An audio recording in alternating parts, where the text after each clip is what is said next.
These guys live above the Arctic Circle. They traveled a long way to be here and invited me and my wife to return the visit. And I'm intrigued to see those fjords. I really am. So we'll do that. Okay, let me just get this straight. You're Marie. I'm Marie. Beautiful. I've got it, and you're Marianne. Now I've got it straight. Okay. I just happened to look at the Todos Santos page, and Paul Cannell. Do you know who Paul Cannell is? I know Paul. He's a friend from Australia. Okay. Paul says, "Good morning, Robert Saltzman. I wondered if you could share your thoughts in the meeting on that idea that we are all connected. This is an idea that is thrown around a lot in spiritual circles. I've been contemplating this hollow trope for some years, and having looked at it from different angles, such a conclusion still doesn't ring true. What are your thoughts, please?" Okay. I should say Paul Cannell is the greatest living expert on my writing. He's made a search, internet search. He's even read my PhD dissertation. He found everything, and every video, every word. He knows more about me than I do. And he's a lovely man. He wanted to be here, but he didn't have the wherewithal to make it up from Australia. So he created a 10-day situation for himself where he went out to the woods, camped out with a copy of Depending on No Thing to read for the second or third time, day by day. But so I'm so glad we're live streaming this and that he can really see this. That's great. I'm happy. Hi, Paul. Hi. Yeah. Ciao. So we're all connected, is the question. Well, that seems so obvious to me that it's hard to explain it. I mean, suppose you see someone who needs help physically. That person's fallen down and can't get up. Is it not obvious that you might be in that position yourself? Obvious to me. When I used to see older people as a child, they would kind of turn me off a bit. They didn't smell that good and their skin was all wrinkly and whatever. But it's obvious to me now that I was one with them then and just didn't know it. That's like the ignorance of a child, because here I am. And so that just seems obvious. I don't really know how, Paul, I don't know how to approach it. It's not a spiritual thing, it's an actual fact. If someone needs help and you're a decent person, you'll offer the help. It seems natural. Does it not to you all? This other idea of oneness, non-duality, that's a nonsense idea. I don't mean that there's not some level on which the entire universe is connected. Probably is. But that doesn't mean that the person right next to you is seeing and hearing and feeling exactly what you're hearing and seeing and feeling, which, if there were really one consciousness, to me, that's what that would mean. If there's really one consciousness, to me, it would mean that we're all conscious of the same thing at the same time. And I don't think that's true. So the oneness, I feel, is that we're all sentient beings. So I'm connected to my donkey on that level. And I'm connected to all of us also as human primate animals. And we have that in common. Basically, our brains are similar. They have different capacities and different programming, but they work basically the same. We have the same kinds of desires, the same need for nutrition and safety and all the rest of it. And that's the level on which I would say we're all one. Not on some magical thinking vibrations and all that. That's a nice idea, but I see no evidence. I see not much evidence for it. So I think Joan had a question. Could we pass the microphone? Oh, you have a question there? Ward? Yes. I was with some friends recently, and I noticed a book in his living room. And it's a book you probably all know much better than I. It's called I Am That. And it's, well, you know the book. And I was leafing through the chapters, and the chapters are such that many chapters, many page numbers, easy to go look. And I saw one called Chapter 81, The Root Cause of Fear. And I said, I have a couple minutes, I'm going to look at that. And the phrase that I read, and I'd like your thoughts on it, is understand the root cause of your fears, estrangement from yourself. Yes. And that struck me as something I had to read a lot in the moment.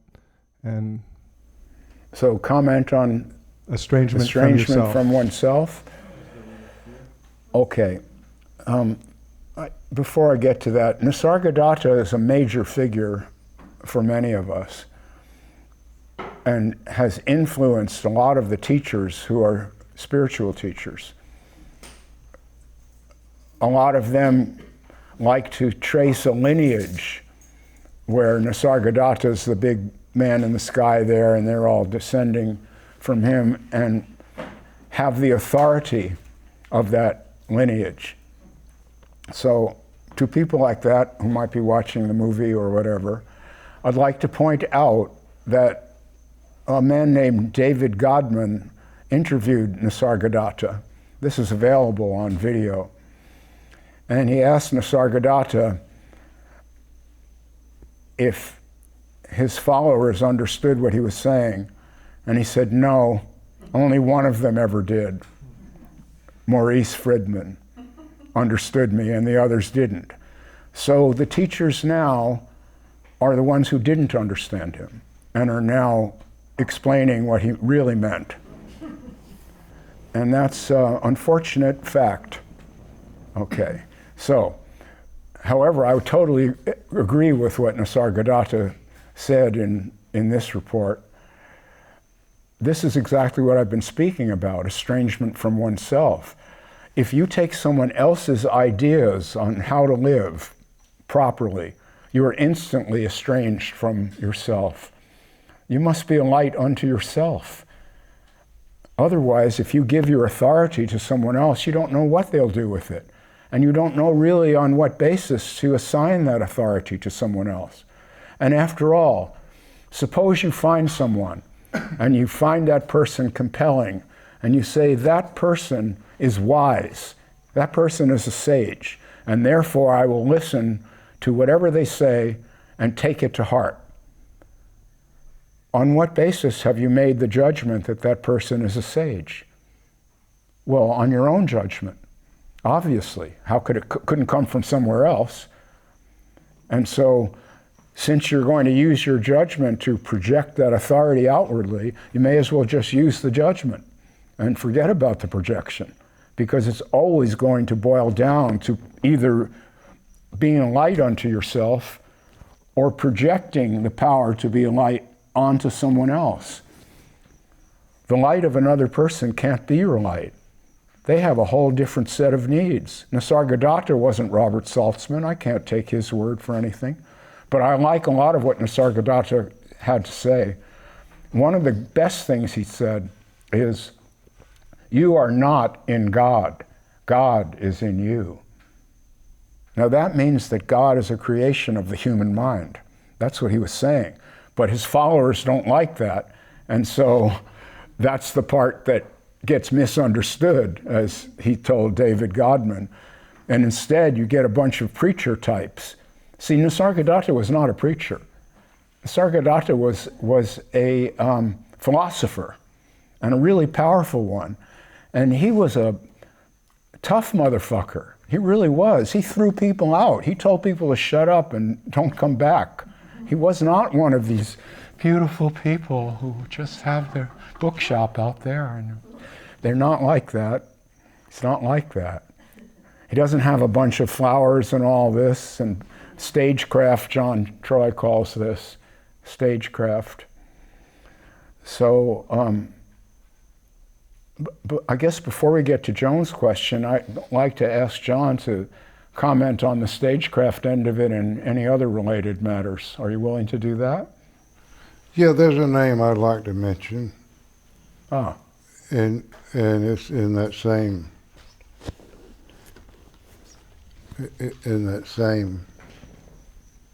area. Ramana Maharshi. There's so many who go back to that as a touchstone in this whole non-duality phenomena that we see taking root and manifesting in all these different ways. Whether it's Muktananda, Nityananda, Yogananda, Papaji, Gangaji. I mean, pretty much the whole crowd kind of goes back to things that emerged after Ramana Maharshi. As fate would have it, and as I told Tripp on a plane to India, we were going to India, I said, I'm gumping it. I'm just gumping it. I'm just going with what wants to happen. But in that gumping it, I happened to become best friends with Ramana Maharshi's nephew, Ganeshan. And we were about the same age, and we were really pals. That relationship was built on a mutual understanding that Uncle was an ordinary human being and brought up repeatedly from the beginning to the very end of our relationship, and it did end over that. There were many stories that were shared with me about the museum, the meal ticket, the family cleaning the archives out to take away anything that would detract from him being seen as the Messiah. All of it, to the point where when he wanted to publish his body of work, he brought it to me with a letter saying that he did not trust that ashram. He did not trust it. He's seen too much, that he couldn't be honest, that they couldn't publish it or they wouldn't touch it. And the U.S. organization called AHAM in the same boat. He didn't trust them. And it was all about idolatry and Uncle being an ordinary human being. Many stories about things that would make the news as this is horrible behavior from Ramana Maharshi. Uncle. This washed away, it's hidden, buried.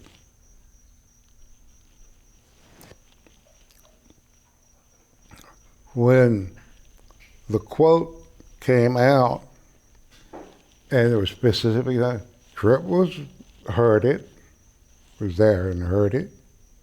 The witnesses, other people. Uncle was an ordinary human being,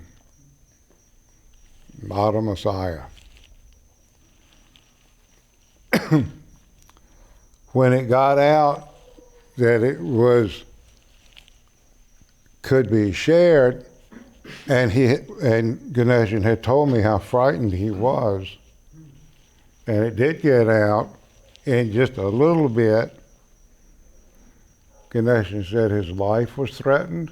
He was afraid someone would kill him in India, the fundamentalist India. The woman who provided his household threatened to throw him out. The ashram who gave him food out of the ashram kitchen, threatened to cut him off of the food. The ashram provided 2 servants for Ganeshan to just take care, clean the yard, whatever. Those were going to be gone. All, if he did not deny making that statement. And it got heavy. Got real heavy.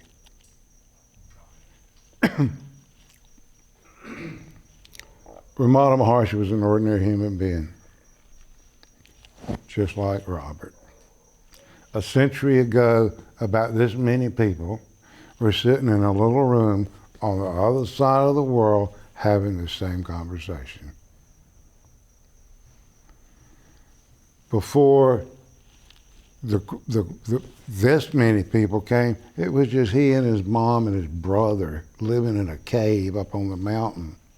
And some yogi came along called Kavyakantha, who was a well-known yogi who had hundreds of devotees, came across this guy living in a cave and said, "This is your guru, not me."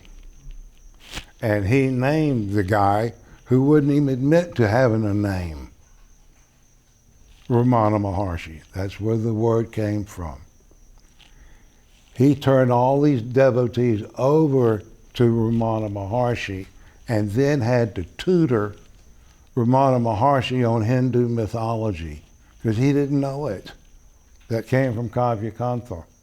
It's not something that Ramana Maharshi, he didn't read any of it. He didn't know that. He was tutored so he could answer questions and frame questions from the point of view of the seeker, where he could try to edify that in some way. Things like find your own mind, I can show you where he said that. Be a light unto yourself, I can show you that. The very same things that Robert is pointing out. And he's not a student of Ramana Maharshi, he's not stealing that information. It's just as honest and just as honest, and he ain't under a slab of concrete. It's real right now. And he's an ordinary human being.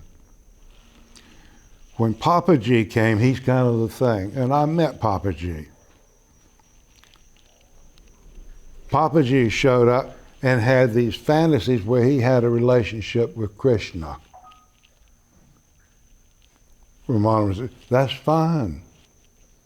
And he'd go on the other side of the mountain and come and be playing with Krishna, and he'd come back, and Ramana said to him, "I'd like to play with Krishna too. Can we just 3 right now?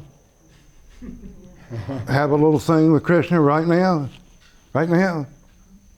And poof, it was shown to be just imagination. This was Papaji's awakening. Nothing more than that. That was it.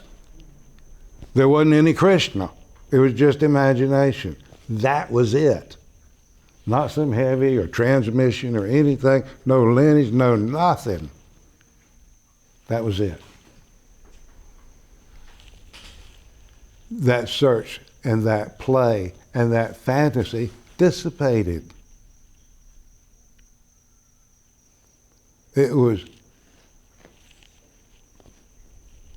like in The Wizard of Oz, the takeaways, you had it all along, same takeaway. You had it all along, same takeaway, you had it all along. Common sense. The museum over there, and it's a good museum, and it's a meal ticket for these people who were related, and that relationship has huge implications because of how it started.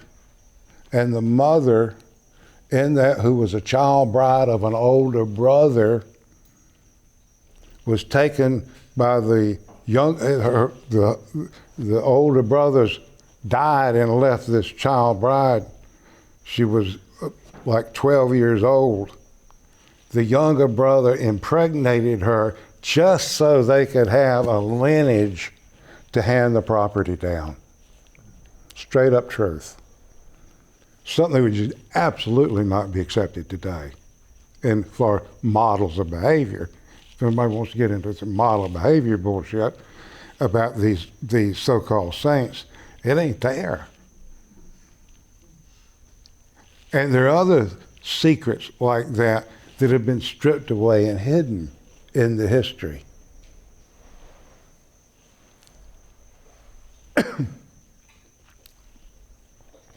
These people, Ramana Maharshi never claimed a lineage, never claimed to have a guru, never said he was anybody's guru, any of that.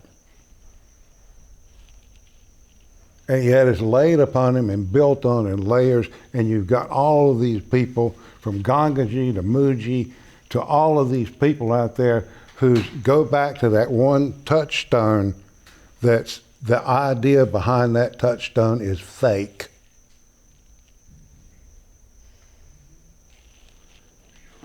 And I will say that, and I do know that, and I know that firsthand information, and being around others who have been around, who were around Ramana Maharshi at the time, close, intimately.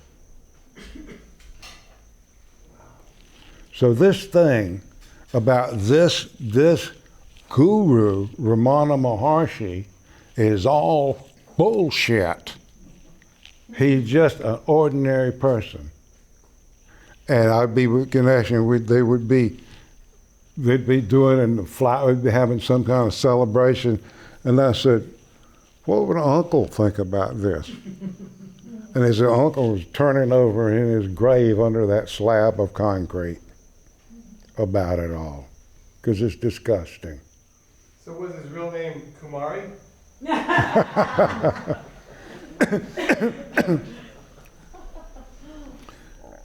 But the mythology, he was a person of common sense. Education stopped in high school. He was a high school dropout. All that's not there. Just not there. And there's projections, and all the stuff that's laid on him, and all the worship, and all the stuff, all of that is blinding.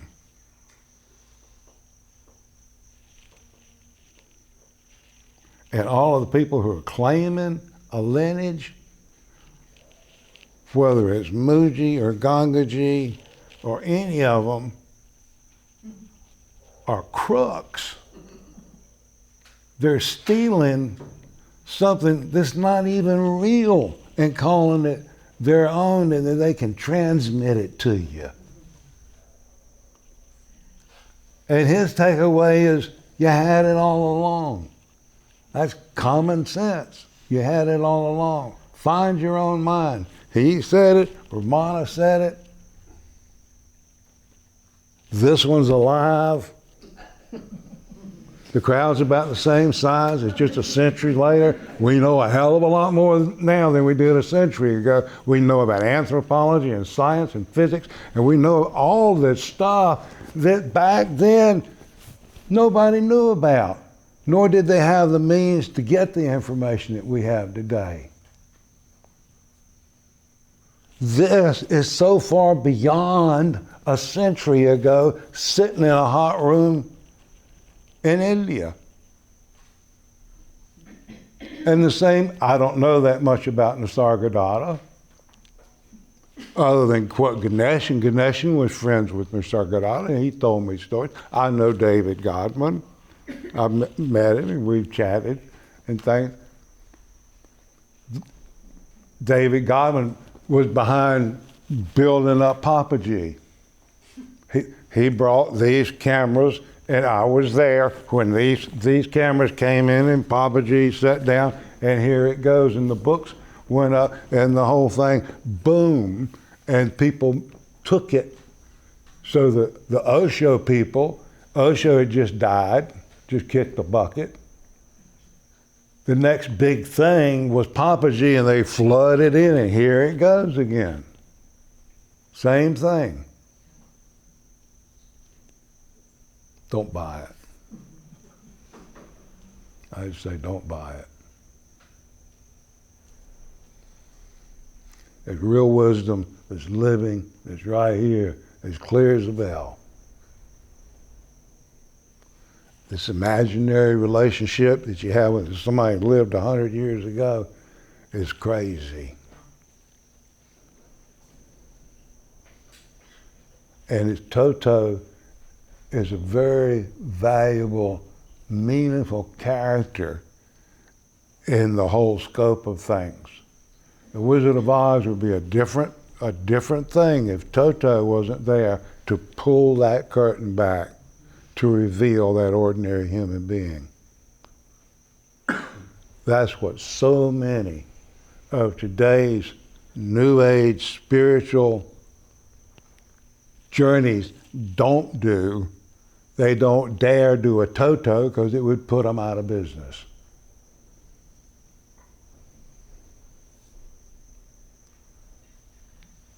Ramana never charged anybody for anything. He just fed people. They showed up, they got fed. That was it. No money, no. He spoke in terms, in his vocabulary and being able to speak, all he had was that mountain of Hindu Vedanta talk that he could use. Robert's vocabulary is like compared to this, to that, and insights into real science and knowledge and things that are provable, facts. Used to be enlightenment meant the age of reason, where you wake up to facts away from believing all this crazy shit. That's a great and point. Yeah. It's bass backwards. They're calling it, what they call enlightenment is bass backwards. It's going now. It's fallen asleep into these religious beliefs.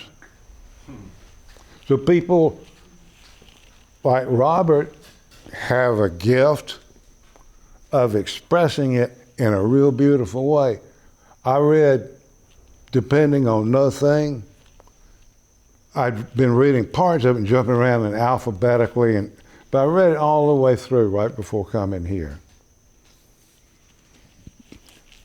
There's no dust left. It's clean, it's clear. And it leaves you with nothing to depend on, nothing to hold on, no touchstone, nothing, zero, naught. And it leaves you with Toto as part of the overall body of work that pulls the curtain back. So there are those I've seen that attack Robert for his role of being Toto. And I say, go see The Wizard of Oz and imagine that movie without Toto. And what have you got?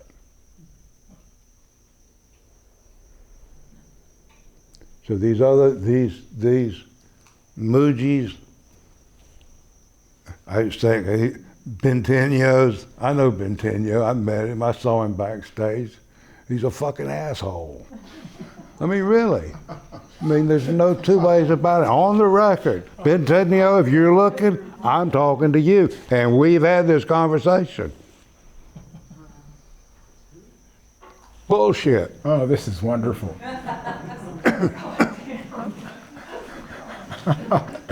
This is delightful. Don't go easy on that. Wow. You guys are like two. Thanks for the book review, too. Very, very good. It's a body of work that came about spontaneously from conversations. The only thing that I really appreciate in the body of work around Ramana Maharshi is called talks. Ganeshan typed it up when he got out of college. That was his first job, typing that book up. And they're conversations like this, what's being recorded right here. They're conversations that were recorded and shared, just like this. But 100 years, century ago. It's exactly a century ago. They were sitting in that little room. He'd come, his mama died. He was a kind of a mama's boy. Mama came in and took care of him. Mama died. He came, they buried at the foot of the mountain. and he came down to hang out by his mama's grave. He was very human, really human. He wasn't a God man or anything like that. There wasn't a crowd around him.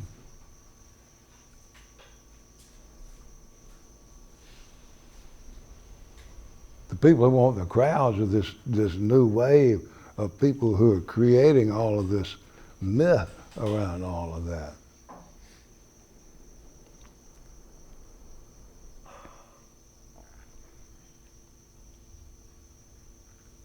So Toto pulls the curtain back. Robert pulls the curtain back to see.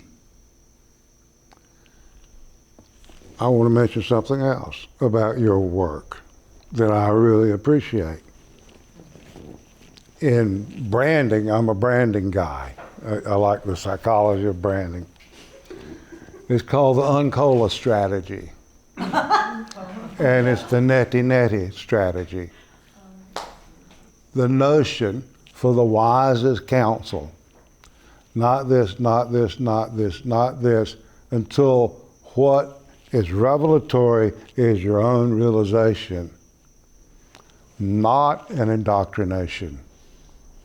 What's valuable in Robert not describing what you're going to say because you see it as a realization, not a theocratic indoctrination. And he's very careful about that. And it's clean as a whistle. And those that want it are not going to get it. You're not going to get a description of what you see and what you are, because that's unique and your own beauty and your own marvelous universe. To see and realize for yourself, not to be indoctrinated into how Robert sees that. So he doesn't go there. And I really respect that, because there's this tendency, because that's what people want, to be told what to see, and he won't do it. Big time respect for that. He doesn't paint those pictures. Doesn't go there. He's even better at it than Ramana Maharshi was. Better at it. And he knows science. And he knows anthropology. There's no confusion about stuff. And today we have a global communications and ways of tapping information and all this ancient stuff and bring it up to the here and now and see for ourselves.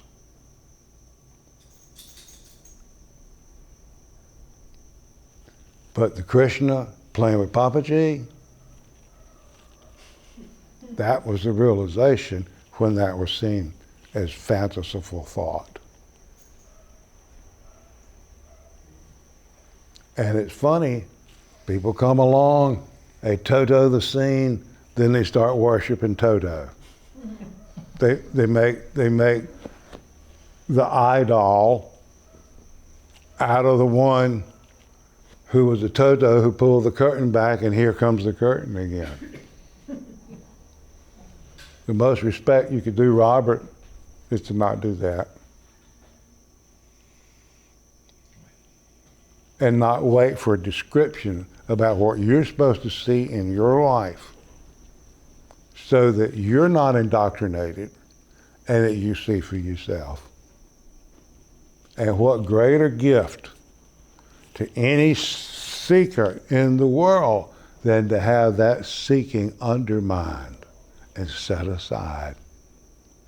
And that dis-ease of seeking, which is really, as Robert knows profoundly, is a mantra of doubt, as he said earlier in the talks. It's a mantra of doubt.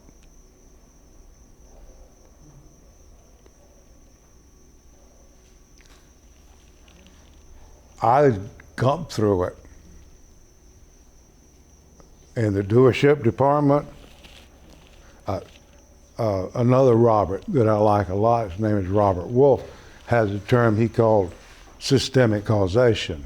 I kind of go along with that one. It's all systemic. and that we are one, when I look at it, it's all seamless. I don't see a bunch of spaghetti lines or storylines. I don't think when that skin stops and this skin, to me it's all seamless. My perception is seamless. It's not like we're cut up into, like cut out paper dolls in paper. And that seamless quality, it's all working together beautifully, gracefully. Mystically, yeah, there's mysticism too. It's real while you're alive, while the brain is alive. My own experience with it, when the heart stops and the blood stops, and I'm not speaking of theory, I'm talking about actual experience, it's gone. It's what they call nerval samadhi. And what you experience if you go under anesthesia or dreamless sleep or forever before you're born is all the same naught. It isn't. And it's sobering. This is it. This is the one flash of the lightning bug you get, and this is it. And it's really far out. And you can experience all these marvelous things, but from the white light pushing down on the top to any chakra opening, the kundalini doing, it's got a beginning, a sustain, and an end, and every bloom wilts. It just blooms. Not denying anyone's experience, but it's a bloom like a tiger lily with a chickadee, blooms, buds, blooms, pops open, manifests, seed, DNA seed to go forward, wilt, dies, impermanent, perfect. The impermanence is part of the perfection. These people who are selling, we were talking last night, my ego. The term my ego came up. Let's see, my ego. Here's this narrator thing, thought happening in the brain. And you're going to take that thought and you're going to stretch it apart and call one ego and one mind. It's really the same thing. And then you're going to go and take the mind, hit that, and wait a minute. For what? I mean, that's just my ego, and then judging and making that ego better or worse or something. Just that very thought has dis-ease in it. Because it's, you call it splitting? I call it splitting. Yes. Splitting. You're splitting off something from the same thing and then coming back at it, comparing it.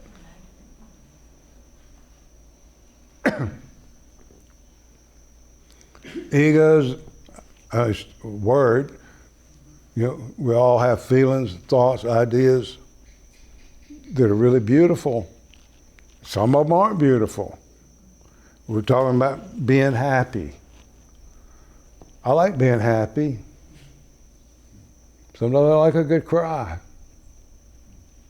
Sorrow. I'm okay with sorrow, grief. It's all of it. I was coming here yesterday. It was a rough trip. I was in Dallas. Trip can tell you. I was fucked up. I'd forgotten to take my meds. I hadn't had any sleep in a long time. I was a mess.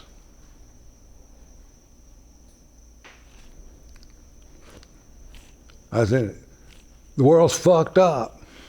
All this Trump shit going down, and all these people, and people are so greedy and nickel and diming me. They've been nickel and diming for little things on their flight, and it always pisses me off.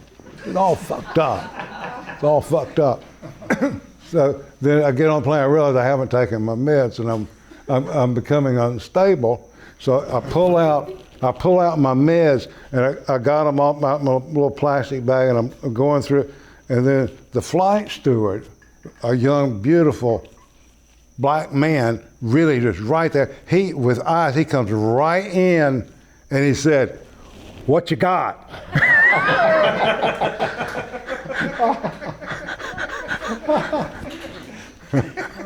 It just changed the paradigm. That guy woke me up right there from that. And it was beautiful. This guy, his name was Keith. We fell in love with the guy. When we left, he wrote us a personal note to Carol and I, thanking us and everything for our little relationship on the flight. Boom. That was a here and now, real beautiful cosmic intervention for me that I go, Keith, wow, that was just absolutely beautiful. Not knowing, that's just the universe, that systemic being just perfect as it is without any interference anywhere, just letting it come together. But it included feeling fucked up. Then I got online on Facebook, and I noticed Shiv had posted this piece on being fucked up, and we're mostly fucked up 90% of the time, and not fucked up 10% of the time. Then we pretend we're not fucked up 100% of the time, so we're in this incredible state of denial about it. And that cracked me up. I like this guy Shiv. Yeah. Yeah, he's funny. That cracked me up. So I'm not happy all the time. I don't feel joy all the time. I do feel it. And when I feel it, it's marvelous. But the sorrow is marvelous too. And like Robert, I got issues, and I hurt. And I've flatlined a few times.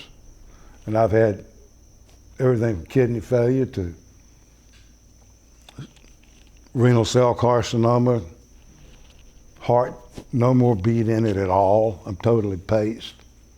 I got parts all over me, a lot of metal parts all over me.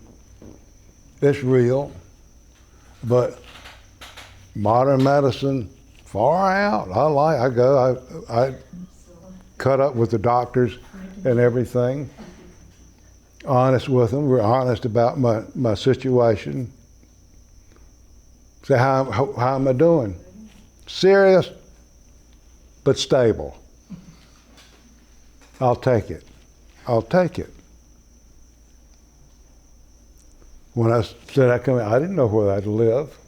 At the time, I was really having a lot of trouble. But they did some adjustment on some meds and did a few things, and it really got me really. So I was telling Trip, I said, I don't know where I live to go there or not. This was 6 months ago. And the idea is everybody's going, even if I'm dead, this thing's going down. That was a conversation. You remember that? Yeah, it better be going down. I want my ticket. But anyway, I wanted to confess that and get it on the record about Ramana Maharshi, because it's out of control.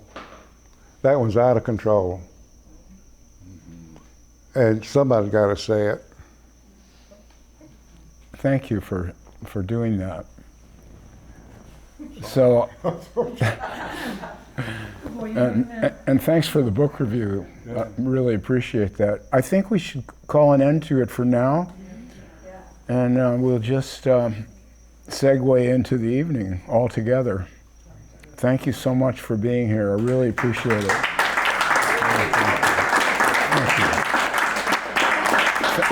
Thank you so much.